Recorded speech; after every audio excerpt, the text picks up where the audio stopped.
አንድ የኢትዮጵያ የፊልም የምናምን አርቲስት የምናምን ምትላቸው በሙሉ ከማጥላላት ውጪ እንደው ስለተሰራው ስራ አደባባይ ወጥቶ የመሰከረና ምናምን ጥቂት የሚባሉ አርቲስቶች በስተቀር እነሱም ሲወገዙ ምነው በስተርጅና ሲባሉ ምነው አርፋችሁ አትቀመጡም ወይ ሲባሉ የነበረበት አሁን የላላ የሚመስለው ኢትዮጵያና ኤርትራ ግንኙነት ሊጠብቅ ነው።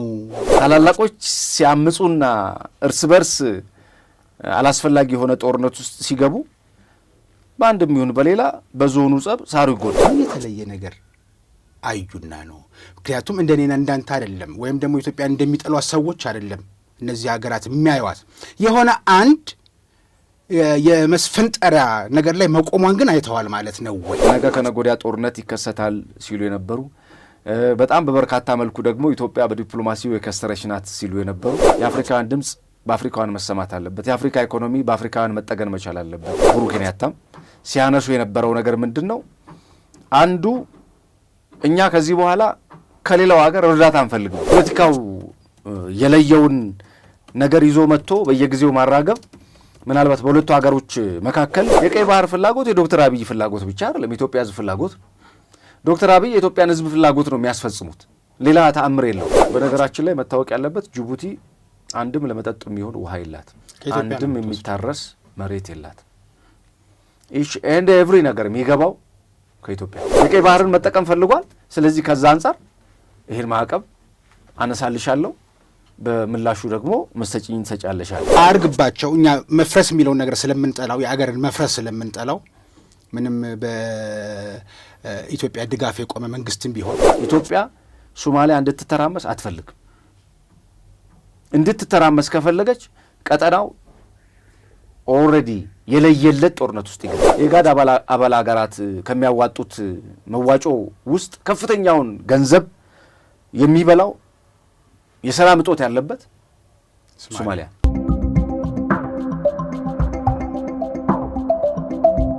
ጤና ይስጥልን ተመልካቾቻችን፣ ይህ በሀቅና ሳቅ ሚዲያ ተዘጋጅቶ ወደ እናንተ የሚደርሰው የፌርማታ እንግዳ የተሰኘው መርሃ ግብራችን ነው። ሰሞኑን የምንሰማቸው እውነታዎች መጪው ጊዜ ኢትዮጵያ መሻቷን ተሳክቶ የሚታይበት ቀን መቃረቡን ጠቋሚ ይመስላል። ለዓመታት የተቆለፈባት ምድር ሆና የገቢ ወጪ ንግድ ስርዓቷ እዚያው ሞላ እዚያው ፈላ እየሆነ ከምንም በላይ ደግሞ ሉዓላዊ ሚስጥሮቿ እያስጨነቋት ቀጣናዊ ደህንነቷ እያሰጋት የነበረችው ኢትዮጵያ ጭንቀቷ ሊቀረፍ የተቃረበ ይመስላል። በዚህ ዙሪያ ለጂኦፖለቲካው ልዩ ትኩረት የሚሰጠው የማህበራዊ ሳይንስ ተመራማሪ የጂ24 ሚዲያ ባለቤትና መስራች ጋዜጠኛ መሐመድ ሲራጅ ጋር በዚህ ዙሪያ ለጂኦፖለቲካው ልዩ ትኩረት የሚሰጠው የማህበራዊ ሳይንስ ተመራማሪ ደራሲ ጋዜጠኛ የጂ24 ሚዲያ መስራችና ዋና ስራ አስፈጻሚ መሐመድ ሲራጅ ጋር እንወያያለን። እንኳን ደህና መጣ መሐመድ። እንኳን ደህና ቆየህ። እንግዲህ የሳምንቱ የጂኦፖለቲካ ምን ይመስል እንደነበረ ልዩ ክትትልና ምርመራም እያደረክበት ያለም ጉዳይ እንደሆነ ስለማውቅ ነው። ምን ይመስላል? እንዴት አለፈ ሳምንቱ? የምናያቸው አዳዲስ ነገሮች ያሉ ይመስላል እና ለኢትዮጵያ ካለው ጠቀሜታ ከቀጣናው አንጻር። በጣም አመሰግናለሁ። እንደምን አላችሁ የተከበራችሁ ተመልካቾቻችን? እንዳነሳኸው እንግዲህ በዚህ ሳምንት ውስጥ በጣም ከፍተኛ የሚባል ከኢትዮጵያ የጂኦፖለቲክስና አጠቃላይ ደግሞ የዲፕሎማሲ አዲስ መስመር እየያዘ ይመስላል። በተለይ ደግሞ ኢትዮጵያ የታላቁን የ7ኛውን ሀገር አቀፍ ምርጫ ዝግጅት እያደረገች ባለችበት ወቅት እንደዚህ ያሉ ትልልቅ የሆኑ ኩነቶችን ለማስተናገድ መታጨት፣ እንደዚህ ያሉ ትልልቅ የዓለም መሪዎች በኢትዮጵያ መገኘት ይሄ እኛ እያነሳን ላለነው ኢትዮጵያ ለመልማት ካላት ፍላጎት ካላት የሕዝብ ቁጥር አንጻር ከጂኦፖለቲክሱ አንጻር ከቀይ ባህር ፍላጎት አንጻር በጣም በርካታ ፍላጎቶች አሉ። እንደ ሕዝብ ብዛታችን ከሌሎች ሀገራት ጋር ያለን ሶፍት ዲፕሎማሲ በጣም ጠንካራ በሚባል መልኩ በሳምንት ውስጥ ዓለም ላይ ሀያላን ከሚባሉት ሀገራት ጀምሮ ከአሜሪካን ጀምሮ ሌሎች የፈረንሳይ እንዲሁም ደግሞ የአይኤምኤፍ ፕሬዚዳንትን ጨምሮ በጣም በርካታ የሚባሉ የአገር መሪዎች ወደ ኢትዮጵያ መጥተዋል። እነሱ መምጣታቸው ራሱን የቻለ የጂኦፖለቲካ ፋይዳ አለው እንደ ሀገር። ከገጽታ አንጻርም ደግሞ መዲናችን አዲስ አበባ በርካታ የሚባል የአትሌቶችን የሳይክል ውድድርን ጨምሮ ትልልቅ የሚባሉ ኢቨንቶችን ያስተናገደችበት፣ ይሄም በጂኦፖለቲካው ራሱን የቻለ የገጽታ ግንባታ አውድ አለው። የኮሪደር ልማቱም በአዲስ አበባ ብቻ ሳይሆን በመላው አገሪቱ የሚካሄደው የኮሪደር ልማት ራሱን የቻለ የጂኦፖለቲካ አውድ አለውና እንደ አጠቃላይ እንግዲህ ኢትዮጵያ እየሄደች ያለችበት መንገድ በዓለም አቀፍ የአበዳሪ ተቋማት ጨምሮ በዓለም አቀፍ የቱሪዝም ስበት ጨምሮ ከጂኦፖለቲክሱ አንጻር ሰፊ የሆነ ፋይዳ የታየበት ሳምንት ነው። ይሄ በዚህ ሳምንት እያልን ከሳምንት ሳምንት እያደገ እየተመነደገ የመጣ የገጽታ ግንባታውም ቀላል የሚባል አይደለም። ብዙ መሻሻሎች አሉ። ምናልባትም ከዚህ በኋላ የሚመጡት ተስፋዎች በጣም የተሻሉ ናቸው። ከዛሬ ነገ የተሻለ ነገር እያየን ነው እየመጣን ያለ ነውና ቅድም አንተ ካነሳኸው ነገር አንጻር ቀጠናው ላይ ያለውን መረጋጋትን ጨምሮ በጣም ስንክሳር ነገ ከነገ ወዲያ ጦርነት ይከሰታል ሲሉ የነበሩ በጣም በበርካታ መልኩ ደግሞ ኢትዮጵያ በዲፕሎማሲው የከሰረች ናት ሲሉ የነበሩ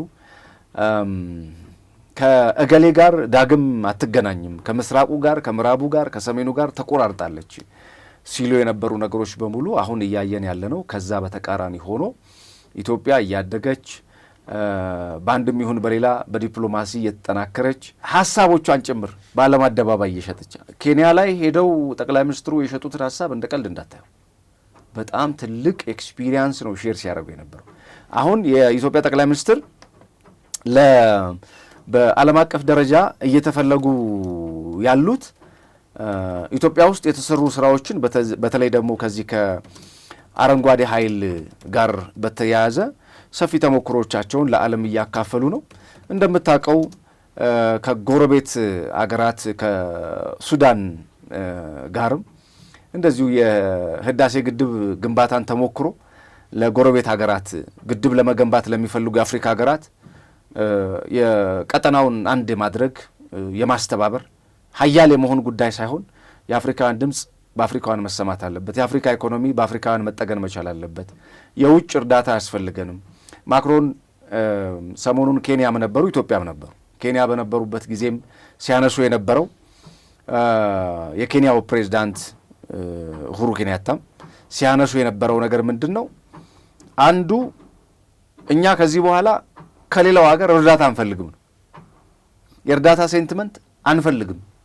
አብሮ መስራት ዊን ዊን በሆነ ሲቹዌሽን አስቀምጠን ኢንቨስት እንደሚያደርጉ እንደ ማንኛውም ሀገር ኢንቨስት አድርገው ከሀገራችን ሪሶርሳችንን የሚበሉ እና የሚቦጠቡጡ ሳይሆን በጋራ ጥቅም ላይ የተመሰረተ የጋራ የሆነ ነገር ሊኖረን ይገባል የሚል ጠንከር ያለ ሀሳብ ነው ሲነሳ የነበረው። በተመሳሳይ ይሄንን ቃል ኢትዮጵያ ውስጥም ሰምቼዋለሁ። በተመሳሳይ ሰው ይሄ ቀላል የሚባል አይደለም። አይኤምኤፍ መጥቶ የነገረን እሱን አዲስ አበባ በጣም በከፍተኛ ፕሮግረስ እየተለወጠች ነው። ከጊዜ ወደ ጊዜ ለውጧ በጣም አስደንጋጭ ነው።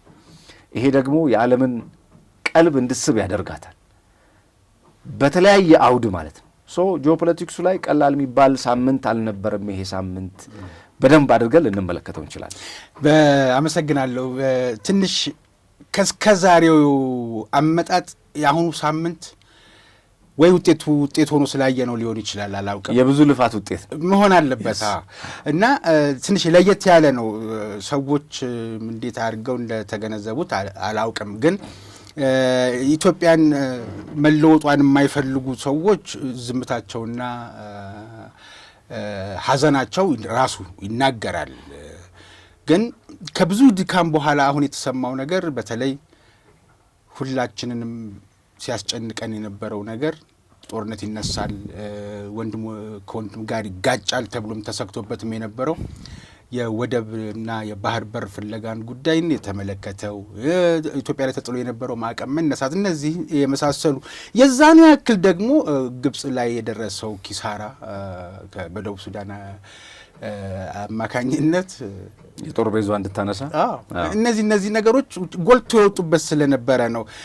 እንደው ከዛም ባሻገር ደግሞ በሌሎች አቅጣጫ ላይ ኢትዮጵያን ሊመለከት የሚችል ቀጠናውን ሊመለከት የሚችል ሌሎች የዲፕሎማሲ ዓለም አቀፍ ለምሳሌ የዋሽንግተንና ቤጂንግን አዲስ የመግባባት ነገር ምን ያሳድራል? ይሄ ተጽዕኖ ምንድን ነው? እስኪ በጣም የሚገርም ማለት ነው የዚህ የአሜሪካና የቻይና ግንኙነት ቅድም መነሻችን እንግዲህ ግሎባሉን መመልከት የአንድ የሆርሙዝ ወሽመጥ መዘጋት የዓለምን ጉሮሮ የያዘ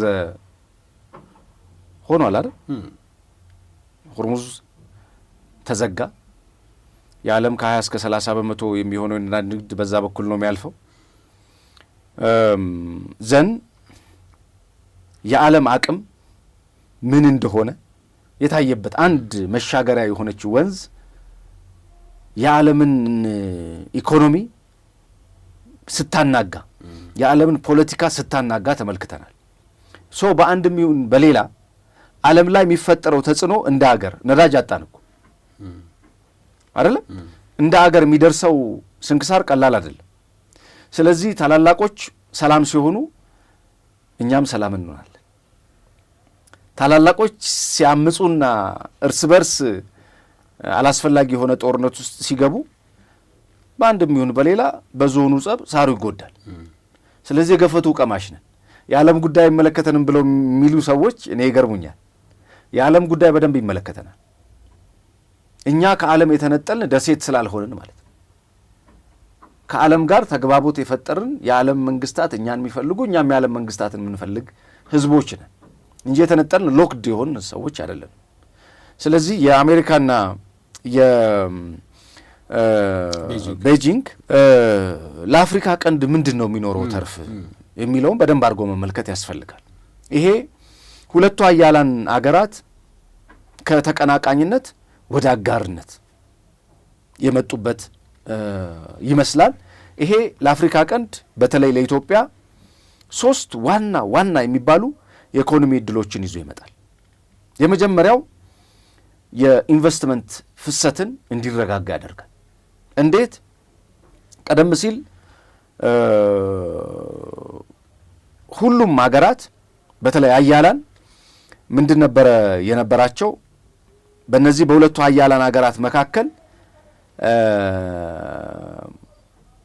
አንዱን እንድትመርጥ ትገደዳለህ። ወይ አሜሪካንን ወይ ቻይና እንድትመርጥ ትገደዳለህ።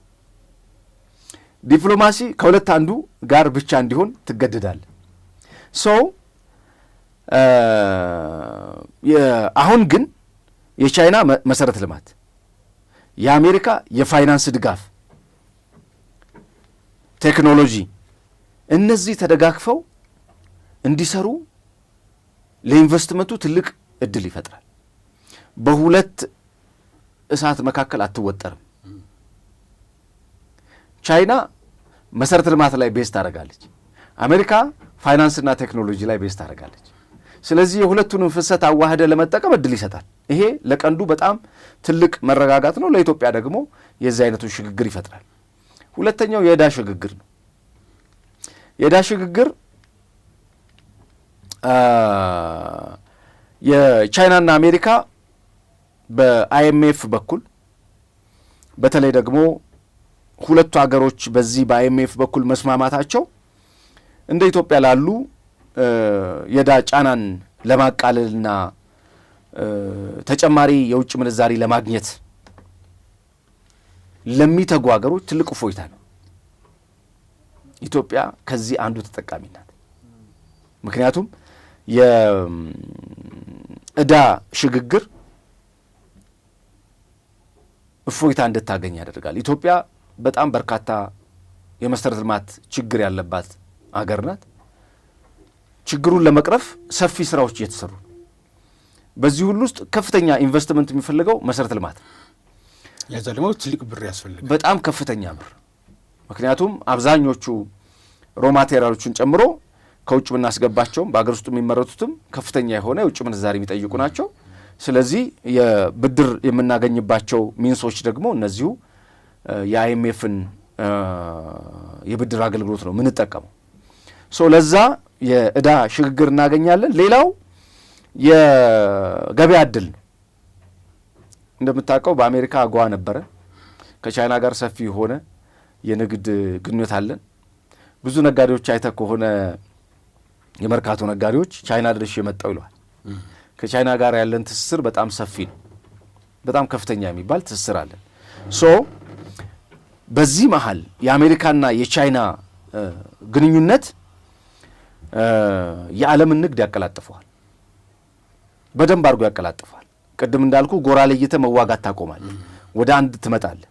ስለዚህ በዚህ አማካይነት የኢትዮጵያ ግብርናና ማኒፋክቸሪንግ ውጤቶች ያለምንም የፖለቲካ ጫና ያለምንም ሳይድ ወደ ሁለቱ አገሮች የገበያ መስመሮች መግባት ይችላሉ በነጻነት። ስለዚህ ይሄ ወደ ገበያ የመግባት እድላችን ከጨመረ ቅድም ያነሳውል ሶስቱን መሰረታዊ ነገሮች ለኢትዮጵያ የሁለቱ ሀገሮች ግንኙነት ትልቅ የሚባል ፋይዳ ይዞ ይመጣል። እንደ አፍሪካ ቻይና አፍሪካ ላይ በጣም ሰፊ የሚባል ኢንቨስትመንት አላት። አንዳንድ ጥናቶች እንደሚመለከቱት ከ30 በመቶ በላይ ኢንቨስትመንቶች ዕዳን ጨምሮ የብድር አገልግሎትን ጨምሮ እንዳለ ይነገራል። ይሄ ማለት አሜሪካንም በዚህ በኩል የነዚህን የአፍሪካ ሀገሮች ላይ ሰፊ የሆነ ኢንቨስትመንት ፍላጎት አላት። ሁለቱ በመፈራራትና በመጠባበቅ ላይ የነበሩ ሀገሮች ወደ አንድ አይነት ፖለቲካሊ ማለት ነው፣ ዘላቂ ወዳጅ ዘላቂ ጠላት የለም በዲፕሎማሲ ወደ አንድ አይነት በተለይ ከአይኤምኤፍ ጋር በጋራ ለመስራት የተስማሙት ስምምነት የአፍሪካውያንን የልብ ትርታ የእፎይታ ጊዜ ይሰጣል ብዬ አምናለሁ። ለኢትዮጵያ ደግሞ ትልቅ መሰረታዊ ፋይዳ እኛ ከሁለቱም ሀገራቶች ጋር በተለይ አሁን ያለን ግንኙነት ከኤዥያ ጋር በጣም ጠንካራ እየሆነ ስለነበረ ለእኛ ትልቅ እፎይታን ይሰጣል አዘ ዲፕሎማሲ ማለት ነው። ለአዲስ አበባ ምን ይዞ ይመጣል ማለት የፈለግኩት የቤጂንጉ ውይይት አሜሪካና ቻይና ናቸው። ሁለቱም ደግሞ ቀይ ባህር ላይ ያላቸውን ፍላጎት እናውቀዋለን። በተለይ አሜሪካ አሁን እየመጣችበት ያለው በጓሮ በኩል የኤርትራን ማዕቀብ አንስታ ኢትዮጵያን የባህር በር ተጠቃሚ አድርጋ እንደዚህ አይነት ፍላጎት ያላቸው አገራት ናቸውና ምናልባት አዲሱ ገጽታም ሊቀየር ይችላል ወይ ወደፊት ይሄ ቀይ ባህር አዲሱ ገጽታ እና የኤርትራ ጉዳይ ምን ሊሆን ይችላል የሚለውን ነገር እንድታነሳልኝ እፈልጋለሁ ከጂኦፖለቲክሱ አንጻር። ምክንያቱም አሁን የላላ የሚመስለው የኢትዮጵያና የኤርትራ ግንኙነት ሊጠብቅ ነው። ያ የትላንትናው የቀደመው አንድነት ማንም ምንም ይበል ዋናው ኩርፊያውም የመጣው በምን ምክንያት እንደሆነም ይታወቃል፣ የኤርትራ ማኩረፍና አሁን ግን ወደ ቀደመው ነገር ለመመለስ የሚታዩ ጭላንጭሎች አሉ። ሁለቱ ሀገራትም ይገናኛሉ የሚል መረጃዎች ናቸው እየወጡ ያሉት። ጠቅላይ ሚኒስትር ዶክተር አብይ ወደ አስመራ፣ ፕሬዚደንት ኢሳያስም ወደ አዲስ አበባ ይመጣሉ። እንግዲህ የዚህ እንዲህ በውጭ ጉዳይ ፖሊሲያቸው ምንም አይባባሉም ቻይናና አሜሪካ። ግን አሁን ስለ እነሱ ስላነሳን ነው ለቀጠናውና ለኢትዮ ኤርትራ ዲፕሎማሲያዊ ዳግመኛ ትስስር እና የቀይ ባህር በተለይ የቀይ ባህር ላይ ኢንተረስቱ ያላቸው ወገኖች ጂኦፖለቲካው ካሁን በኋላ ይቀየራሉ የሚል ነገር እንድታነሳልኝ። ጥሩ ጥያቄ ነው። ቅድም እንዳነሳውልህ ነው በዲፕሎማሲው ዓለም ዘላቂ ወዳጅ ዘላቂ ጠላት የለም። የኤርትራው ፕሬዝዳንት ኢሳያስ አፈወርቅ ኢትዮጵያ ቤቱ ናት። የኢትዮጵያ ጠቅላይ ሚኒስትር ዶክተር አብይ አህመድ አስመራ ቤቱ ነው። ምንም እዛ ሊሄዱ ነው እዚህ የሚመጡ ነው ፖለቲካል የሆነ ነገር ካልሆነ በስተቀር የትላንት ቤታችን ነው። ትላንት የኤርትራ ሕዝብ የኢትዮጵያ አንድ አካል ነው። ፖለቲካው የለየውን ነገር ይዞ መጥቶ በየጊዜው ማራገብ ምናልባት በሁለቱ ሀገሮች መካከል በጣም ሰፊ የሚባል ቁርሾ እንዲኖር የመፈለግና ያንን የመቆስቆስ ይመስላል። ነገር ግን ታስታውስ ከነበረ ጠቅላይ ሚኒስትር ዶክተር አብይ አህመድ ወደ ስልጣን ሲመጡ የመጀመሪያ ጉዟቸውን ያደረጉት ግብጽ፣ ሱዳን፣ ኤርትራ እነዚህ ከቀጠናው ጋር ችግር አለባቸው የሚባሉ ሀገሮችን የመጀመሪያ ሚቲንጋቸው እዛ አካባቢ ለምንድን ነው እንደዛ ያደረጉት? ለምን እንደዛ አደረጉ? ለቀጠናው ደህንነት፣ ለቀይ ባህር ፍላጎት ነው። ምክንያቱም የቀይ ባህር ጥያቄያቸው እሳቸው ወደ ስልጣን ሳይመጡ ጭምር የነበረ ፍላጎት ነው። የቀይ ባህር ፍላጎት የዶክተር አብይ ፍላጎት ብቻ አይደለም፣ የኢትዮጵያ ሕዝብ ፍላጎት ነው። ዶክተር አብይ የኢትዮጵያን ሕዝብ ፍላጎት ነው የሚያስፈጽሙት። ሌላ ተአምር የለውም። እንፈልጋለን ቀይ ባህር እንዲኖረን ቢኮዝ እንደነገርኩ በእያንዳንዳችን ኪን ውስጥ በቀይ ባህር ማጣታችን ምክንያት 40% ቤታችን ውስጥ የልጄን የትምህርት ቤት እኔ እናንተ የምንገዛው አስቤዛ ላይ 40% ጭማሪ ያለው የቀይ ባህር ባለማግኘታችን ምክንያት። ይሄ የእያንዳንዳችን የነፍስ ወከፍ ኪስ ይመለከታል። ስለዚህ የቀይ ባህር ፍላጎት የመውደድ የመፈለግ የፖለቲካ መደገፍ አብይን የመደገፍ ጉዳይ አይደለም። የህልውና ጉዳይ ነው። የሉዓላዊነት ጉዳይ ነው። ይሄን ማመን ያስፈልጋል። ትልቁ ጋፕ የሚፈጠረው ይሄን ባለማመን ውስጥ ቀይ ባህር መጣም አልመጣም ባህር የሌላቸውም ሀገሮች ራሳቸውን አሸንፈው ኢኮኖሚያቸውን አሸንፈው ኖረዋል የሚል የከሰረ ፖለቲካ የሚተርኩ ሰዎች፣ የትላንት ናፋቂ የሆኑ ሰዎች የሚነግሩን አይደለም መስማት ያለብን።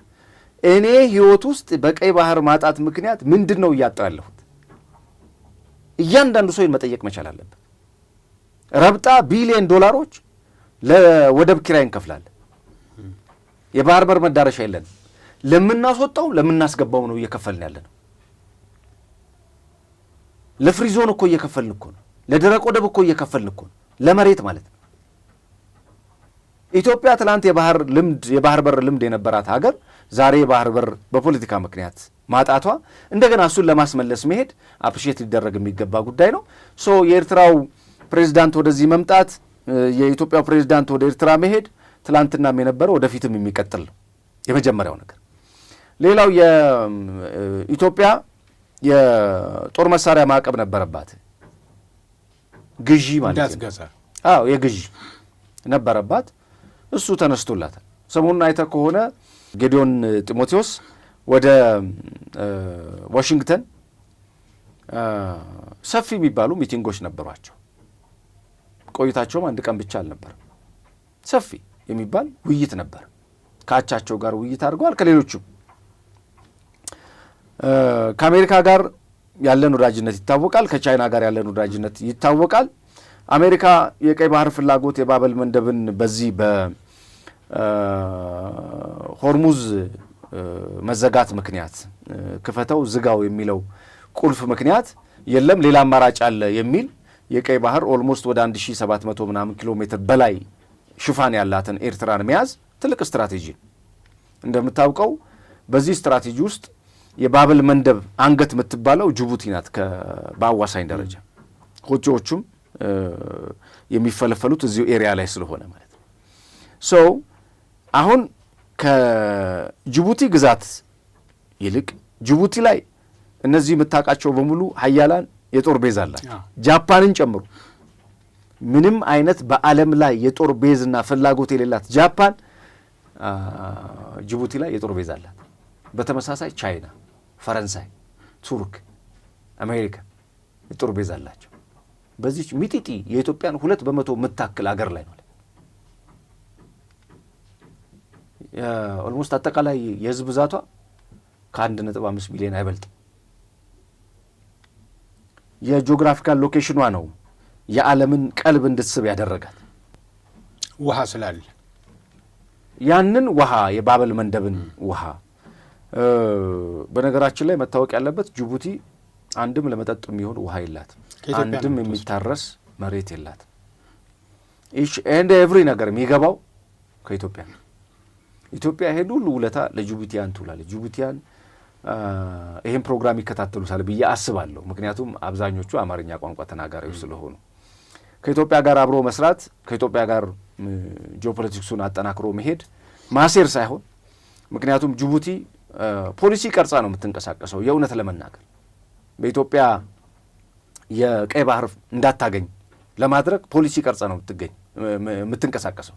ዩኖ ዋይ ትክክል ናት እኮ ጅቡቲ። የጅቡቲ ኢኮኖሚ መሰረት ያደረገው በኢትዮጵያ የውጭና የገቢ ንግድ ላይ ነው። ጅቡቲ ራሷ የተመሰረተችው ማለት የተመሰረተችው ኢኮኖሚያ መሰረት ከ90% በላይ ኢኮኖሚያ መሰረት የሚያደርገው በገቢና በውጭ ንግድ። ስለዚህ የኢትዮጵያ ወደ ቀይ ባህር መውጣቷ ለጅቡቲ ትልቅ ውድቀት ነው። ስለዚህ ፖሊሲ ቀርጻ ትርክት ተርካ እዛ አካባቢ ላይ ያሉ ልክ ባለፈው እንደተደረገው ማለት ነው የታጁራ ወደብን እንድታስተዳድር ለኢትዮጵያ ፈቅዳ ነበራል።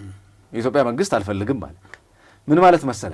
ጂኦፖለቲክሱ የኢትዮጵያ መንግስት ፍላጎት ፖለቲካዊ እንጂ ሌላ አይደለም የሚል በዓለም አቀፍ መድረክ ማሳጣት ነው የፈለገችው። የኢትዮጵያ መንግስት ቀድሞ ከሶማሊያ ጋር የነበረው ስምምነት ስለነበረ በደረቅ ወደብ ስምምነት በዛ ፓስ አድርጓል ማለት ነው። አይናገሩትም የሆነበትን አልፎታል። ሰው ሁለቱ የዚህ አሁን የአሜሪካና ኤርትራና የቀይ ባህር አዲሱ ዲፕሎማሲን በተመለከተ ኤርትራ ላይ የጣለችውን ማዕቀብ ለማንሳት ስታስብ ከዛ ደግሞ የኢትዮጵያና የኤርትራ ዳግም መገናኘት ዳግም መንሰራራት መፈለግ ይሄ ትልቅ የጂኦፖለቲካ ለውጥ ማሳያ ነው። በጣም ትልቅ የሚባል ለምሳሌ የቀይ ባህር አካባቢ ሰላም ሲያገኝ አሜሪካ የቀይ ባህርን ደህንነት ለመጠበቅ ኤርትራና የኢትዮጵያ መረጋጋት በጣም ወሳኝ ጉዳይ because አሜሪካ ፍላጎት እንዳላት ታይቷል። ባይደን የጣለውን እኮ ማዕቀብ ነው አሁን ትራምፕ የሚያነሳው። ባይደን ከሉዓላዊነት ከሰብአዊ መብት ከአላስፈላጊ ጦር መሳሪያ አጠቃቀም ምናምን ጋር አያይዞ ነው የጣለው ማዕቀቡን። አሁን ያለው ትራምፕ መንግስት ማዕቀቡን አነሳለሁ የሚለው በምን አማካይ በጣም እኮ የሚጣረሱ ነገሮች ናቸው። የባይደን መንግስት ከሰብአዊነት አንጻር ምናምን በሚል ነው። የትራምፕ መንግስት ግን የሚያነሳው ከጥቅም አንጻር የቀይ ባህርን መጠቀም ፈልጓል። ስለዚህ ከዛ አንጻር ይሄን ማዕቀብ አነሳልሻለሁ በምላሹ ደግሞ መሰጪኝ ተጫለሽ አለ። ይሄ ቀጠናው ሰላም መሆን በሁለቱ ሀገሮች መካከል ያለውን ሰላም ማምጣት የቀይ ባህር ፍላጎቷ እንድታሳካ ያደርጋታል። የሁለቱ ሀገሮች ሰላም አለመሆን አሜሪካ ለምታስበው ዓላማ ሳንካ ይገጥማታል ማለት ነው። የኢትዮጵያና የኢትዮ ኤርትራ መቃጠር የሁለቱ ሀገራት ዳግም መቀራረብ ለኢትዮጵያ አማራጭ የባህር በር ፖርት ኦፍ አሰብ ማለት ነው፣ ወይንም ደግሞ ምጽዋን የምንለው ማለት ነው። ከማስገኘት በላይ የቀጠናው የኃይልን ሚዛን እጅግ አድርጎ የሚቀይር ነው። ይሄ ክስተት ለቀጠናው ውህደት ትልቅ ተስፋ ነው። በዚህ ቀጠና ላይ የሚኖረው ውህደት በጣም በጣም በጣም ትልቅ ተስፋን ይጥላል። እነዚህ እዛና እዚህ የሚጣሉ ሀሳቦች በተለይ የግብፅን ተላላኪነት የሚያስፈጽሙ አገሮች ገና ያላደጉ ቀንጭረው የቀሩ አመለካከቶችም ሀሳቦችም በትላንትና ባፈጀ ባረጀው አስተሳሰብ መታ አጀንዳ የምትሰጣቸው ምስር የእሷን ጭምር ሀሳቦች የሚያፈራርሱ ናቸው። ቢኮዝ በጣም መጋለብ የምትፈልገው እንደ ትሮይ ፈረስ መጋለብ የምትፈልገው ኤርትራን ነበር። ኤርትራ ጋር ያለው ነገር በነገራችን ላይ የኤርትራና የአሜሪካን እንዲገናኙ ድለላውን የሰራችው ግብጽ ናት። ይሄ መረጃ አለ፣ ጎግል ማድረግ ይችላል ማንኛውም። ይሄ ፕሮግራም ምን ለማትረፍ ነበር ግን? ምክንያቱም አሜሪካን በአደራድሪ ብላ ከላከቻት ሰላም ይመጣል ወይም የለየለት ነገር ይሆናል። እሱ ነው ፍላጎቱ የነበረው፣ የለየለት ነገር እንዲኖር እንጂ ሰላም እንዲኖር አልነበር። ስለዚህ ከሰረች አሁን ሳይቸግረኝ እያለች ነው ማለት ኦልሬዲ። ከዛ ደግሞ ቀጠናው ላይ አሁን ያላትን አክሴፕታንስ ማጣቷ ሌላኛው ህመም ነው። የለየለት ነገር ቢመጣ እኮ ብላ ይመስላል። ከካርቱም መንግስት ጋር የራሷ ግንኙነት ነበራት። እንደገና ደግሞ መሸሻም መሸጋገሪያም ልታደርግ ደግሞ ደቡብ ሱዳን ላይም ነበረች። ለዛውም ወታደራዊ ቤዝ ነበራት። እንግዲህ ከወታደራዊ ቤዝ ጁባ አውጭልኝ ከዚህ አካባቢ አልፈልግም ብላ ስታስወጣት የካርቱም ጉዳይ ደው ትንሽ አንድ 3 ጊዜ 4 ጊዜ ወይ 4 ወር ወይ 4 ሳምንት ሊያንቀሳቀሳት የሚችለው ግን በዚህ በኩል በኤርትራ በኩል ደግሞ ያመጣቻት አሜሪካ ሰላም አስበለጠችና በኤርትራ በኩል ብቻ አይደለም። አሁን ግብጽ የገጠማት ኪሳራ ደቡብ ሱዳንን መነሻ ስታደርግ ያው እንግዲህ በአረብ ሊግ አገራት ውስጥ በሊጋቸው ይገናኛሉ። ስብሰባም አድርገው ነበር በዚህ በሱዳኑ ጉዳይ። ይገናኛሉ እርስ በርስ ኢትዮጵያን ያገለለ ስለሆነ እነዚህ አሁን የምንላቸው ቀጠናው ላይ ያሉ ሀገሮች በሙሉ ሶማሊያም፣ ኤርትሪያም፣ ሱዳንም፣ ጅቡቲም የአረብ ሊግ ሜምበሮች ናቸው፣ ይገናኛሉ። በዛ ሁሉ ውስጥ ግን አንዳንድ ጊዜ ያው ፈጣሪ ምን አይቶ ምን ነሳው ይባላል አይደለ? ልክ እንደዛ የሆነባት ይመስላል ግብጽ። ደቡብ ሱዳን ላይ የነበራት የጦር ቤዝ መነሳት በጣም ትልቅ የሚባል ኪሳራ ነው። በሶማሊያ በኩል ስትመጣ ሶማሊያ አሁን ያሉት ፕሬዝዳንት ውል የነበራቸው ከሳቸው ጋር ስለነበረ የእሳቸው ጉዳይ ኦልሬዲ አሳሳቢ ነው። ቀጣይ ምን ይፈጠራል ተብሎ በቀንዱ ላይ በጣም በጉጉት ከሚጠበቁ ክስተቶች መካከል ኬንያን በሯ እንድትዘጋ ያደረጋት ክስተት ጭምር ተፈጥሯል በሶማሊያ በኩል። ስለዚህ የነበረቻት ኤርትራ ነው። በኤርትራ በኩል ደግሞ አሜሪካና ኤርትራንን አንድ ላይ በማዋሃድ ኢትዮጵያ ላይ ተጽዕኖ በመፍጠር ኢትዮጵያን ወደ ባህር በር መዳረሻነት ማሳጣትና ኢትዮጵያን የውስጥ ችግሮች በተለይ በዚህ በምርጫ ወቅት አሁን በጣም ታይሚንግ ቦምብ ይባላል። ይሄ ታይም ለኢትዮጵያ ሪኔሰንስ ነው። አሁን እያስመዘገበችው ያለችው የዲፕሎማሲ እኮ እያነሳን ያለ ነው ያለ ምክንያት እኮ አይደለም። በዚህ ሰዓት ታስታውሳለህ፣ በጣም ኦልሞስት እኮ እኔ እናንተ ራሱ ስንት ምርጫዎች አየን። ኦልሞስት አሁን 7ኛ ምርጫ አይደል? እንደው ሂደቱን እንኳን የጠበቀ ብለን ብንል ምርጫዎችን አይተናልና ልክ ምርጫ ወቅት ሲቃረብ በርካታ ተከፋይ ተቃዋሚ የሚባሉ ወይ ተፎካካሪ የሚባሉ ኃይሎች፣ የውጭና የውስጥ ኃይሎች፣ ከውጭ የሚተኮሱ አደገኛ የቃላት ሚሳኤሎች፣ አገር ውስጥ ያሉ የሚፈነዱ ትናንሽ የተቀበሩ ፈንጆች፣ አገሪቷ ላይ ትርምስ መፍጠርና የአገሪቷን ኢሜጅ ለሌላው ባድ አድርጎ የመሳል ከዛ ምርጫው የሰነፍ ምርጫ እንዲሆን አድሎ የታየበት ምርጫ እንዲሆን የአንድ የብሔር መልክ ምርጫ ያለው እንዲመስል ማድረግ እንደዚህ ያሉ ነገሮች ውጥረት በሚፈጠርበት ሰዓት ኢትዮጵያ መንግስት እያሳየ ያለው ስራ ኢትዮጵያ መንግስት ጋርም ያለው አሁን ያለው የገጽታ ግንባታ ቀላል የሚባል አይደል። በዚህ ሁሉ ውጥረት ውስጥ ማለት ነው። በዚህ በኩል የግብጽ ሴራ በሁለቱ ሀገራት ወዳጅነት ሲከሽፍ አሁን አየር ላይ ነው የምትቀረው። ሱዳን ጋር የነበራት ወዳጅነት ያበቃል። ደቡብ ሱዳን ጋር የነበራት ኤርትራ ጋር የነበራት ወዳጅነት ያበቃል። ሶማሊያ ጋር በቋፍ ላይ ነው ያለው። ቢኮዝ ከዚህ በኋላ ወዳጅነት ሊመሰረት አይችልም። ቢኮዝ የሶማሊያ መንግስት ራሱ ተረጋግቶ የቆመ ስላልሆነ ማለት ነው። በጂኦፖለቲካው ምክንያት ቀጠናው ላይ ያተኩረናል። ምክንያቱም መግቢያ መውጫችን ጣጣው መግቢያውም እንደገና ደግሞ ያለብንም አዛውም መውጫውም በዛው በኩል ስለሚሆን በትክክል ትንሽ ማብራሪያ ፈልጌ ነው። ምስራቅ ላይ ምናልባት አርግባቸው እኛ መፍረስ የሚለውን ነገር ስለምንጠላው የአገርን መፍረስ ስለምንጠላው ምንም በኢትዮጵያ ድጋፍ የቆመ መንግስትም ቢሆን የሶማሌ መንግስት አሁን ግን ያለው ሁኔታ ትንሽ የሚያሰጋ ነገር ይመስላል። ምናልባት ምንድነው ሊሆንስ የሚችለው? እሳቸውን የትብብር መንግስት እንዲቋቋም ብዙ ምልጃ ተደርጎ ነበረ። ተቃዋሚ የተባሉት ሰዎች አልፈለጉም። ኬንያ በሯን ዘግታ ቁልፉን በእጇ ይዛለች። በዛ በኩል መውጣት መግባትም አይቻልም። ምንም ነገር ምንድን ነው የሚሆነው? አሁን ቀጠናው ላይ ምን ሊያንዣብብ ይችላል? ምን ያሰጋናል የሚለውን ነገር እናንሳ እስኪ፣ ለሰው መረጃ ለማድረስ እንዲመች ትንሽ ነገር እናንሳና እንዳልከው ቀንዱ ላይ ምን ሊፈጠር ይችላል የሚለውን ነገር ማየት ተገቢ ነው። በአፍሪካ ቀንድ ኢትዮጵያ ረጅም ድንበር ከምትጋራቸው አገሮች መካከል ሶማሊያ አንዷ ናት። ረጅም ድንበር ነው የምንጋራው ከሶማሊያ ጋር። ይሄ በቀጠናው ላይ ሰላም ከማስጠበቅ ጋር ቀጥታ ግንኙነት አለው። ለዚህ የሶማሊያ አለመረጋጋት በኢትዮጵያ ላይ የሚያሳድሩት በርካታ ተጽዕኖች አሉ። ይሄ መታወቅ አለበት። ለዛ ነው ቅድም እንዳልከው አድርገውና ብለን ብቻ ሳይሆን እንዳይሆን ነው ምን ሰራው። እኛ ኢትዮጵያ ሶማሊያ እንድትተራመስ አትፈልግም።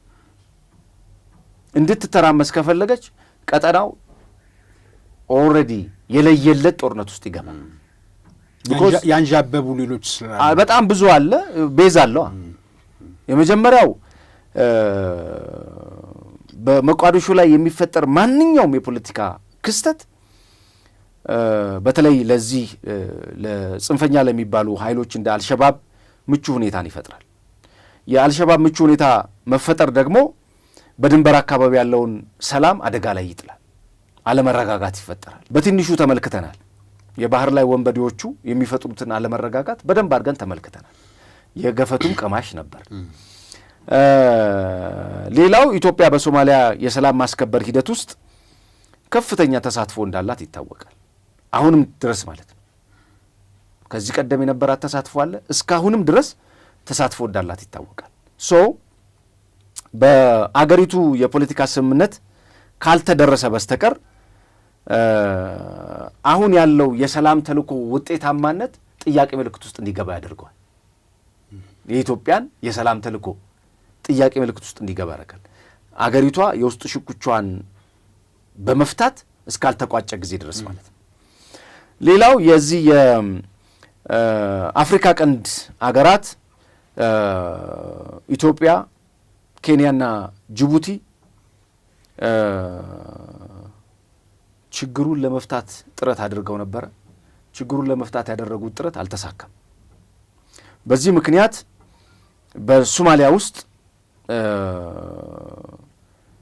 እነዚህ አገሮች ተሳትፏቸው እየቀነሰ ይመጣል። ምክንያቱም ወሳኝ የሚባሉ ቀጠናውን ሰፊ የሚጋሩ በጂኦፖለቲካ የሚዋሰኑ በባህል፣ በታሪክ፣ በድንበር፣ በስነ ልቦና የሚዋሰኑ አገሮች ናቸው። እነዚህ አገሮች ለምሳሌ ጅቡቲ አብዛኛውን ያው ሁለቱም የአፋር ኢሳም የጅቡቲ ኢሳም ናቸው። ጅቡቲ የምትባለዋ የነዚህ ድንበር ውጤት ናት። ስለዚህ ከኬንያ ጋር ቀጥታ ድንበር የምንጋራው ከኢትዮጵያ ጋር ሰፊውን የሆነ ድንበር የምትጋራ ነው። እነዚህ አገሮች ዳኝነት ተቀምጠው ጥረቱ ካልተሳካ ጥያቄ ምልክት ውስጥ ያስገባል ማለት ነው። ተሳትፏቸው እንዲቀንስ ያደርጋል። ሶ የኬንያ ድንበር መዝጋት ውሳኔም ከዚህ የመነጨ ነው። አሁን ቅድም ያነሳ ነው ማለት ነው። ምክንያቱም ኬንያ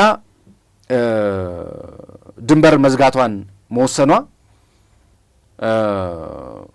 ይሄ ጉዳይ ከሶማሊያ ወጥቶ ወደ ጎረቤት ሀገራት የሚሸጋገር አደገኛ ጉዳይ ነው ማለት ነው። ይህም በደንብ አጢነውታል። ይህም በደንብ ተመልክተዋል። ዛስዋይ ድንበር የተዘጋው ምክንያቱም ሽምግልና ተቀምጠው ስለነበር ሶስቱ ሀገሮች ከሶማሊያ ጋር ይሄ በቀጠናው ምን ያመጣል? የነጻ ሰዎችና የሸቀጥ ዝውውር ላይ ራሱን የቻለ ተጽዕኖ ያሳድራል። ያው ባበል መንደብ በለው ራሱን የቻለ አንድ መስመር ሲዘጋ የዚህ አይነት ስሜት ይፈጥራል። እንደ ቱርክ፣ ቻይና፣ አሜሪካና እንግሊዝ ያሉ ሀገራት ጣልቃ ለመግባት በዚህ በተለይ በቀጠናው ዲፕሎማሲ ላይ የበላይነት ለመያዝ የሚደረግ እሽቅድድሞሽ አለ። ሶ ይሄ በቀጠናው ላይ ከፍተኛ አክሴፕታንስ ለማግኘት የሚደረገው ሽኩቻ የሶማሊያ ጉዳይ የዓለም አቀፍ የሀያላን መፈተሻ ሚዛን ተደርጎ ይወሰዳል። ሀያላን በሶማሊያ ጉዳይ ላይ ጡንቻቸውን ይለካኩበታል ማለት ነው። እንግሊዝ፣ ቱርክ፣ አሜሪካን፣ ቻይናን ጨምሮ ጡንቻ ይለካኩበታል። አሜሪካ የራሷ የሆነ ራሱን የቻለ ትግል ስላላት በዚህ ውስጥ የአካታችነት መንግስት መመስረት ፈተናው ምንድን ነው? ቅድም አንተ ያነሳው ጥያቄ እሱም በደንብ አድርጎ ምክንያቱም ለተመልካቾች ብቻ ሳይሆን ለኢትዮጵያ መንግስትም ትልቅ ተሞክሮ ይሆናል ብዬ ስለማስብ ነው። በሶማሊያ የፖለቲካ ኃይሎች መካከል ያለው ልዩነት የጎሳ ፖለቲካ አለ፣ ራሱን የቻለ መሰረታዊ የሚባለው የጎሳ ፖለቲካ አለ። ሁለተኛው የፌዴራል መዋቅር አለ። በዚህ በሁለቱ መካከል ያለ አደገኛ ሹክቻ ነው ሶማሊያ ላይ ተፈጠረው። ሶ ይሄንን በቀላሉ ብድግ አድርገህ ስምምነት ላይ ለማድረስ ፈተና ገጠመው። በጣም ከፍተኛ የሚባል ፈተና። ይሄ ሶማሊያን ወደ ቀድሞ የእርስ በርስ ግጭት እንድትመለስ ከፍተኛ ስጋት ሊሆን ይችላል። ከመሐመድ ፎርማጆ በፊት ወደ ነበረው እነዛ የእብድ ፍላጎቶች ጭምር የመጡበት የዚህ የዚያድ ባሬን ፍላጎት ጨምሮ ከፍተኛ እልቂት የተፈጠረው ባይዘዌ ከዚያድ ባሬ ታላቋ ሶማሊያን ከመፍጠር ጋር ተያይዞ ባክ ለማድረግ ነው። ምናልባት ግን የህዋህ ጥያቄ ሊሆን ይችላል። ስለ ፖለቲካ እውቀት የሌለው ሰው ጥያቄ ሊሆን ይችላል። አጋጣሚው ግን የሶማሌ እንደዚህ መሆን አሁን የሶማሊያ እንደዚህ መሆን ለኢትዮጵያ የተሸፋፈነ መገለጥና መታየት ያለበት አቧራም ከለበሰ አቧራው መጠረግ ያለበት አንድ ሚስጥር ይዞላት አልመጣም ወይ? አንድ አጋጣሚ አልፈጠረላትም ወይ? ምክንያቱም ታላላቅ አገሮች አሜሪካና ቻይናን ጨምሮ ሌሎችም በጅቡቲ በቀይ ባህር ቦታ ላይ ያሉ ታላላቅ አገራት አይናቸው ሶማሊያ ላይ መሆኑን ካነሳን የተደቀነባት የመበታተን አደጋን እነሱ ወታደር በማሰማራት አንድ ሊያደርጉት የሚችሉት አይደለም። አመሉን የምታውቀው ጂኦግራፊውን የምታውቀው ኢትዮጵያ ናት። መስዋዕትነትም ከፍላም በጣም ከፍተኛ የሚባል ስለዚህ የባህር በር ከመሻቷ ጋር በተገናኘ ከዚህ ጉድ አውጭን ጥያቄ ታላላቅ አገራት ቢያመጡ የተሸፈነው አጋጣሚ ብዬ ያልኩት እሱን ነው። ይሄ ነገር ሊሆን አይችልም ወይ? ትክክል ነው። አሁን የሰላም አስከባሪው ኃይሉ እዛ አካባቢ ላይ ያለውን ቀጠናው ላይ ያለውን አክሴፕታንስ በተለይ ከሶማሊያ ጋር አንድ መምጣት ያለበት ሀሳብ ኢትዮጵያ አንድ የቤት ስራ ይጠበቅባታል። አሁን የምትለውን ሀሳብ ለማምጣት እድል አለው። እድሉን በደንብ መተንበይ ያስፈልጋል፣ ባክፋየር እንዳይኖረው። ነገር ግን ይህንን እድል ለማምጣት የሚያስችል የገብጋባነት ስሜት ሳይሆን በጣም ከፍተኛ የሆነ ዊዝደም በተሞላበት መልኩ ኢትዮጵያ ትልቅ እድል አላት። ምክንያቱም አንደኛው ፕሬዚዳንት ሐሰን ሼክ መሐመድ አሁን ባለው አማራጭ የመጨረሻ አማራጩ ወደ ጠረጴዛ መምጣት ነው። የኢጋድ አባል ሀገራት ላይ ኢትዮጵያ ሰፊ ድምፅ አላት። የኢጋድ አባል ሀገራት ከሚያዋጡት መዋጮ ውስጥ ከፍተኛውን ገንዘብ የሚበላው የሰላም እጦት ያለበት ሶማሊያ። ስለዚህ ምንድን ነው የሚጠበቀው ካልክ በኢትዮጵያ መሪነት የቀጠናው ሀገራት ለኢጋድ አባል ሀገራት አዲስ የጥናት የድርድር ፕሮፖዛል ማቅረብ አለባት። ጠረጴዛ ላይ የሚቀመጥ በዚህ ውስጥ ኢትዮጵያ ኢንዳይሬክት አክሰስ ቱ ሲ ማሳካት የሚችልበት ማለት ነው። የቀይ ባህር መውጣትን ማሳካት የምትችልበትን በደንብ ይሄኔ ነው ባይዘዌ አንዳንድ ጊዜ የሚፈጠሩ እድሎች ቀጠናው ላይ ጉልበት አለው የለውም የሚለው ታስታውስ ከነበረ የኢኮኖሚ ፎረም ላይ ይመስለኛል የቀድሞ ጠቅላይ ሚኒስትር መለስ ዜናዊ በንግግራቸው ብቻ ሳይሆን አንድ ሀሳብ ይዘው ወጡ። የዓለም ሀያላን ሀገራት ለአፍሪካ ሀገሮች ለክላይሜት ቼንጅ ክፍያ መክፈል አለባቸው የሚለው ሀሳብ ወርዝ ያደረገው የኢትዮጵያ መንግስት የክላይሜት ቼንጅ ብቻ ሳይሆን የግሪን ሌጋሲን በማስቀጠል ሂደት ውስጥ ይዞ የወጣው ሀሳብ ለዓለም ተሞክሮ እየሆነ ነው። በቀጠናው ሰላም ማስከበር ላይ ኢትዮጵያ ያላትን የሰላም አሻጋሪ ሀሳቦችን ይዛ ጠረጴዛው ላይ ብትመጣና ፕሮፖዛል ብታቀርብ ለኢጋድ አባል ሀገራት ሰፊ የሆነ የዓለም ሀያላን ሀገራትን ቀልብ የመሳብ እድል ይኖራታል። የተሸፋፈነ አቧራም ካለው ተጠርጎ ያልኩት ለዛ ነው። ይሄ በጣም ትልቅ ኦፖርቹኒቲ ነው። የፕሬዚዳንት ሐሰን ሼክ መሐመድም አማራጭ የሌለው ጉዳይ ወደ ጠረጴዛው ጉዳዮችን ይዞ መምጣት ነው።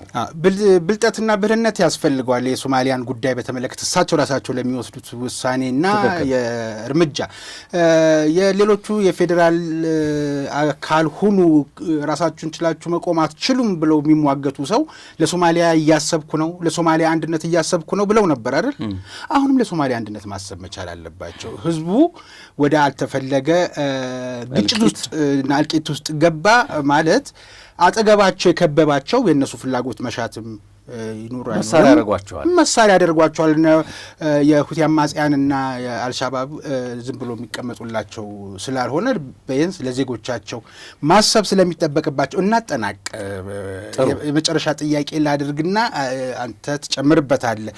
ግን እንደው ይሄ ሁሉ እንግዲህ በጭብጥነት ኢትዮጵያ ለምን የፖለቲካ ፍላጎት መጋጠሚያ ሆነች የሚለውን ነገር ለማንሳት ነበር የፈለግነው። የነካ ነው ይመስለኛል። ከዚሁ ጋር በተገናኘ ግን ማዝለል የሌለብን የብሪክስ አባልነትን ምንድን ነው ከዚህ በኋላ ከምዕራብ ሀገራት ጋር እንግዲህ አሁን ከአሜሪካ ጋርም ያለው የበለጠ በፍቅርና በመግባባት ላይ የተመሰረተ ግንኙነቱ ተጠናክሮ እንደሚቀጥል እየታየ ነው እና ሌሎችንን ነገሮችንም ጨምረህ ምናልባት ከስትራቴጂካዊ ፋይዳ አንጻር አድርግና ሀሳብ አካፍለኝ እንቋጭ። ዛሬ በጣም ጥሩ። የኢትዮጵያ እንግዲህ አሁን ቅድም ስናነሳቸው የነበሩ ሀሳቦችን መነሻ በማድረግ የዓለም ዓይን ለምን ወደ ኢትዮጵያ አረፈ የሚለውን እንደ መውጫ ብንጠቀሙ ጥሩ ነው። ቅድም ያነሳናቸው እዚህና እዛ ያሉ የአፍሪካ ቀንድ ላይ ኢትዮጵያ የሚኖራትን ተጽዕኖ በተለይ ደግሞ የቀይ ባህር መውጣት ፍላጎትን በተመለከተ የቀይ ባህር መውጣት ፍላጎት እያንዳንዳችን የነፍስ ወከፍ ጥያቄ መሆኑን በተመለከተ ካነሳን ዓለም በዚህ ሰዓት በተለይ ለምንድን ነው የትኩረት አቅጣጫ የሆነችው ኢትዮጵያ፣ ለምን የትኩረት ማዕቀፍ ሆነች የሚለውን 3 መሰረታዊ ነገሮችን አንስተን ውይይታችንን እንቋጫለን። ከሱ ጋር አንድ ላይ በአይኔ ነገርኩህ አይደል? ለምንድነው የዓለም ዓይን ማረፊያ የሆነችው? ምን አላትና ትላንትና ድሃ ሲሏት የነበረችው ኢትዮጵያ አሁንም ከመዝገበ ቃላት ላይ ስሟ ባልተፋቀበት ሁኔታ ባህር አልባ ሆና የተቆለፈች ምድር ሆና ምን የተለየ ነገር አዩና ነው? ምክንያቱም እንደኔና እንዳንተ አይደለም፣ ወይም ደግሞ ኢትዮጵያ እንደሚጠሏት ሰዎች አይደለም እነዚህ ሀገራት የሚያዩዋት። የሆነ አንድ የመስፈንጠሪያ ነገር ላይ መቆሟን ግን አይተዋል ማለት ነው ወይ? ተስፈንጠራ ደረሰች እንኳ ሳይሆን መስፈንጠሪያው ላይ ቆማለች ብለው አረጋገጡ ወይ የሚለው ነው። ለዛ ነው 3 መሰረታዊ ዋና ዋና ነገሮችን መመልከት የሚያስፈልገው። በነገራችን ላይ በወፍ በረር የምጣኔ ሀብት ባለሙያ መሆን አይጠበቅብንም። እኔ እናንተ ቪዥዋሊ የምናያቸው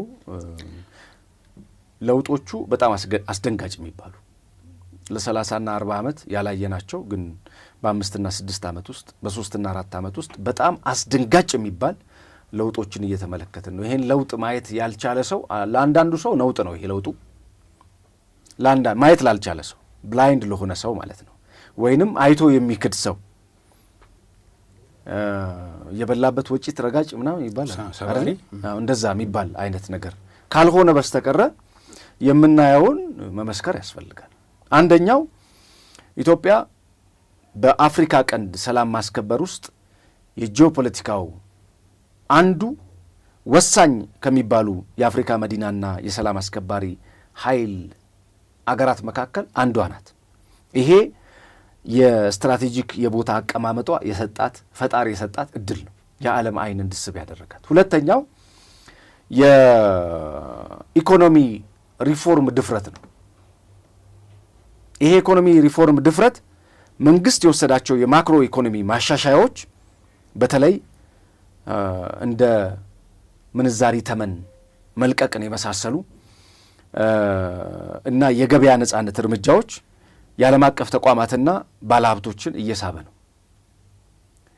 የገበያ መልቀቅ ሲባል ለምሳሌ ቴሌን ለሳፋሪኮም መልቀቅ ማለት ነው። በቀላል ቋንቋ የተወሰኑ የድርሻዎችን እየለቀቁ መምጣት የአገር ባክቦን ናቸው ወይም የጀርባ አጥንት ናቸው የሚባሉ የልማት ድርጅቶችን የተወሰነ ፐርሰንት እየለቀቅ የውጭ ድርጅቶችን እያስገባ ስትመጣ የቴክኖሎጂ ችግር አለው፣ የሰው ሀብት ልማት አለው፣ የዲጂታል ቴክኖሎጂ አድቫንስድ አለው፣ ከፍተኛ ሰለሪ የሚያገኙ በጣም ብዙ የሆኑ ያደጉ ሀገራትን ልምዶች ወደ ኢትዮጵያ እያመጡ እያካተቱ ዘመናዊ የሆኑ አሰራሮችን ለመልመድ ኢትዮጵያ በተለይ ከዚህ ከዲጂታል 2030 ጋር እያደረገች ያለችውን ጥረት ለማሳካት ሰፊ እድል ይሰጣል።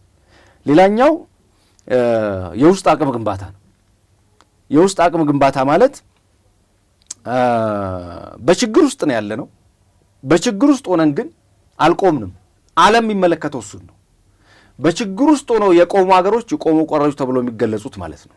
እዛው ባሉበት የሚረግጡ 20-30 ዓመት አንዳችም ለሕዝባቸው ፋይዳ የሌለው ያ ወደ ሰብአዊ መብት ጥሰት ስለሚያመጣ በቆሞ መቅረት የሰብአዊ መብት ጥሰት ያመጣል።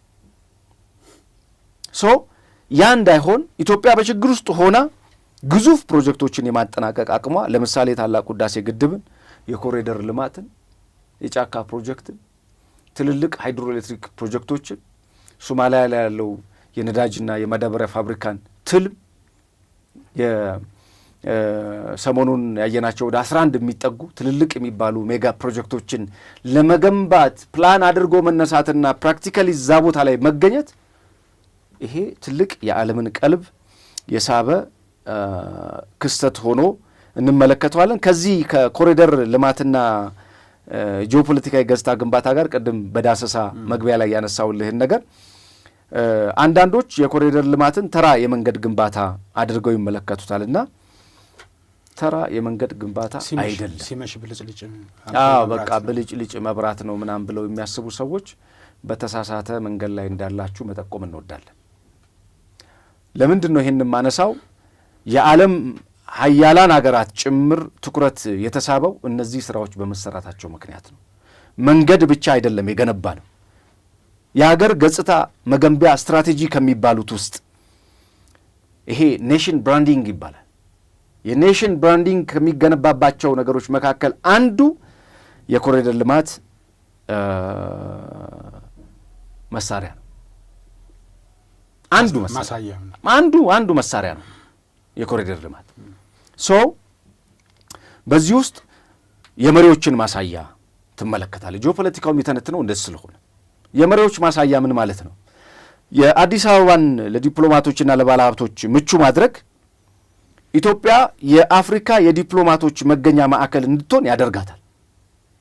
ስለዚህ መሪዎች ጉዳዮቻቸውን ተገናኝተው የሚመክሩበት ብቻ ሳይሆን ገጽታም የሚገኑበት ኔሽን ብራንዲንጉን የሚገኑበት ነው። ይሄ በተግባር የዲፕሎማሲ ማዕከል መሆኗን በተግባር እንድታሳይ እድል የሰጣት ነው። አይተህ ከሆነ ሰሞኑን የተፈጠረውን ለምንድን ያላወራ ነው? እሱን ሰሞኑን ኦልሞስት በጣም በርካታ ሚሊየን ተከታይ ያላቸው ወጣቶች የአፍሪካ ወጣቶች አዲስ አበባ መጥተው በስፋት እንድንመለስበት ፈልጌ ነው እንጂ እሱም በስፋት እንመለስበት ካነሳ ነው እናንሳው።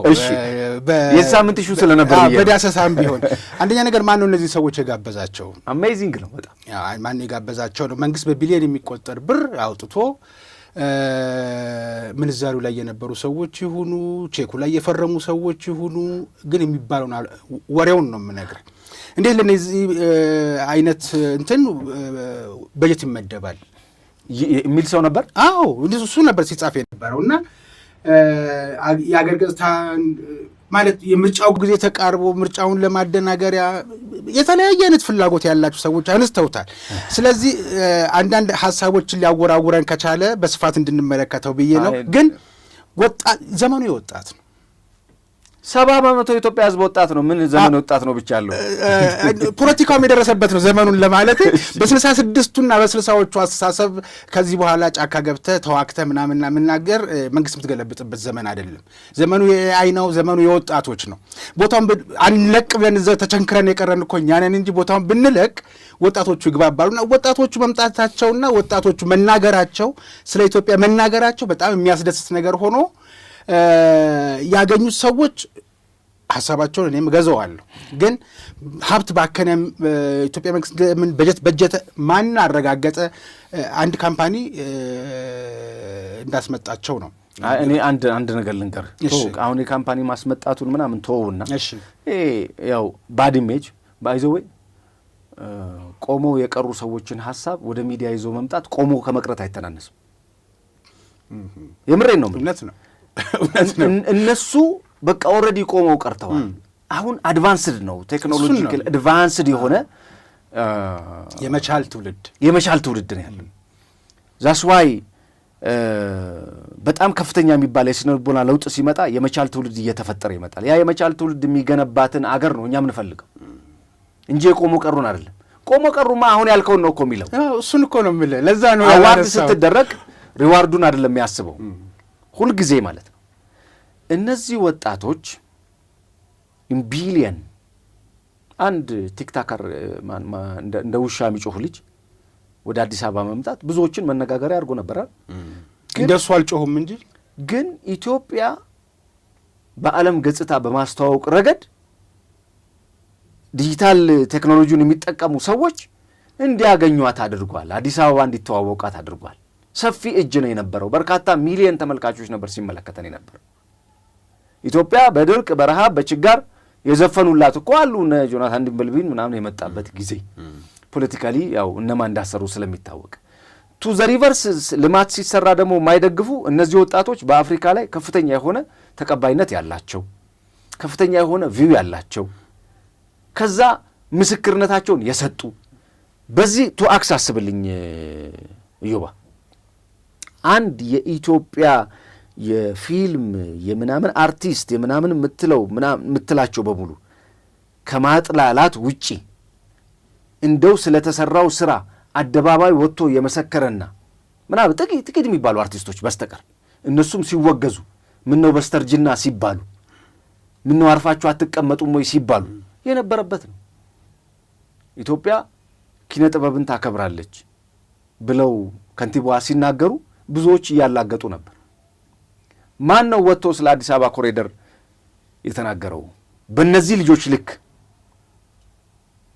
ፓን አፍሪካኒዝም ተከፍሏቸውን ቢመጡ ለፈለኩት ተከፍሏቸውን ቢመጡ መንግስት ቢበጅትም የሀገሪቱ የኢትዮጵያ የኪነ ጥበብ ባለሙያዎች ዝም ካሉ እና ምን ይደረግ ብቻ ወርዝ ያረጋሉ እንጂ እነሱ በጣም ወርዝ ያረጋሉ።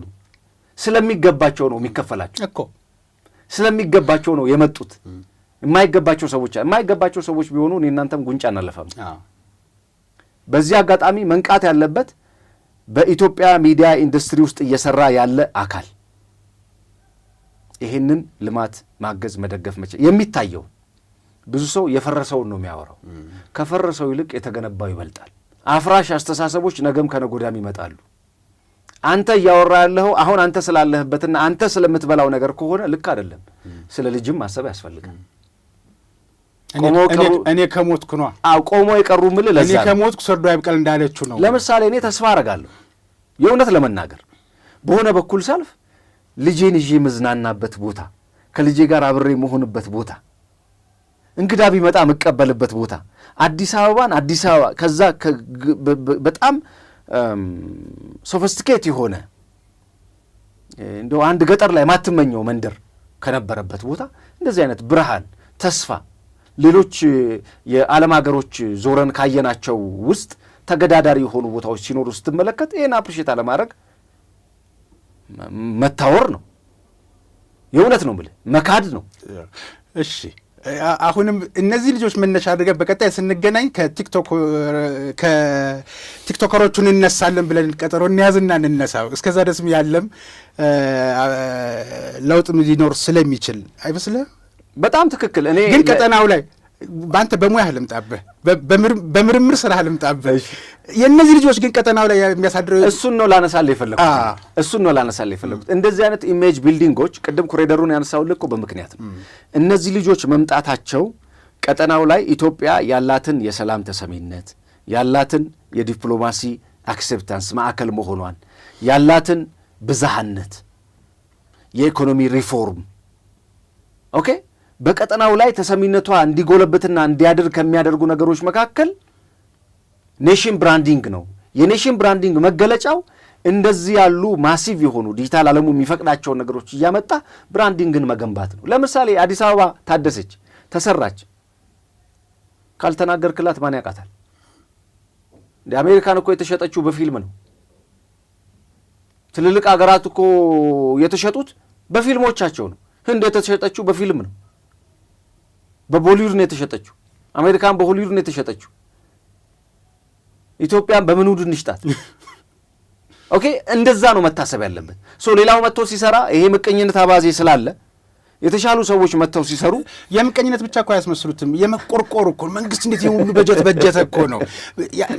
መረጃና ማስረጃ እኮ ብትላቸው ላያቀርቡልኝ ይችላል። ኤኒዌይስ ግን እኔ አፕሪሺየት ይሄን ስራ ለሰራ የአዲስ አበባ ከተማ አስተዳደርም ሌሎች ባለሀብቶችም ይሄን ስራ ለሰሩ በሙሉ እጅግ አድርጌ እንደ አንድ አገሩን እንደሚወድ ድንቁ ኢትዮጵያዊ አመሰግናለሁ። ከኢትዮጵያ የብሪክስ አባል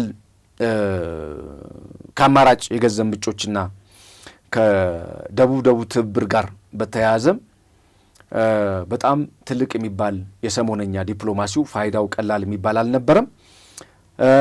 ወደድክም ጠላህ ኢትዮጵያ አሁን ያለችበት ወቅት በፈተናዎች በራሷ በውስጥም በውጭም ፈተናዎች የታጠረ ቢሆንም በውስጥ በኩል የሚከናወኑ የልማት ስራዎች፣ በውጭ በኩል የሚታዩ የጂኦፖለቲካ መሻሻሎች፣ ለምሳሌ የአሜሪካ የቻይና መስማማት፣